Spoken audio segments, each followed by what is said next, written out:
Magandang hapon po. Dalawang suspect ang hinahanap ngayon ng PNP kaugnay sa pinasabog na bus sa EDSA Makati kahapon. Kwento ng mga saksi sa pulisya, sumakay ang mga ito sa bandang Malibay, Pasay at bumaba sa Ayala Avenue, Makati.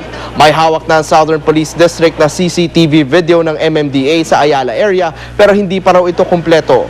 Bagamat may artist sketch na ang dalawang suspect, ayaw pa itong isa publiko ng PNP. Na-reconstruct na rin daw natukoy na bombang ginamit, isang 81mm mortar round na ginamitan daw ng isang Nokia 5310 cellphone na pang-trigger.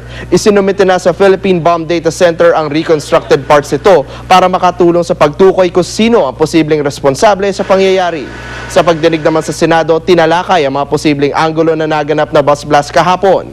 Sinabi ni na DILG Secretary Jesse Robredo at PNP Chief Director General Raul Bacalzo sa Senate Committee on Public Order and Illegal Drugs, tinitingnan nila ang lahat ng anggulo sa pagpapasabog sa isang bus sa Makati. Kasama na rito ang terorismo, destabilization laban sa Aquino administration at ang sinasabing extortion umano ng ilang criminal groups mula sa mga kumpanya ng bus. Samantala, idedeklara ng Makati ang Biyernes bilang day of mourning kasunod ng pagpapasabog ng bus kahapon sa lungsod kung saan 5 tao na ang nasawi. Ayon kay Makati Mayor Junjun Binay, mag-aalay sila ng dasal at ilalagay sa half-mast sa mga bandila bilang pag-alala sa mga namatay sa pagpapasabog ng Newman Goldliner bus sa EDSA Makati.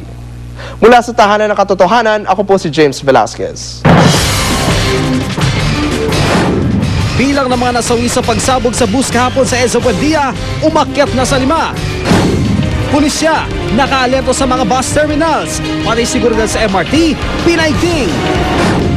At reigning Miss World na si Alexandria Mills, humanga sa ganda ng Pilipinas. Tutukan sa 24 oras dahil hindi natutulog ang balita, mamaya pagkatapos ang bantatay at bago ang Guarfina.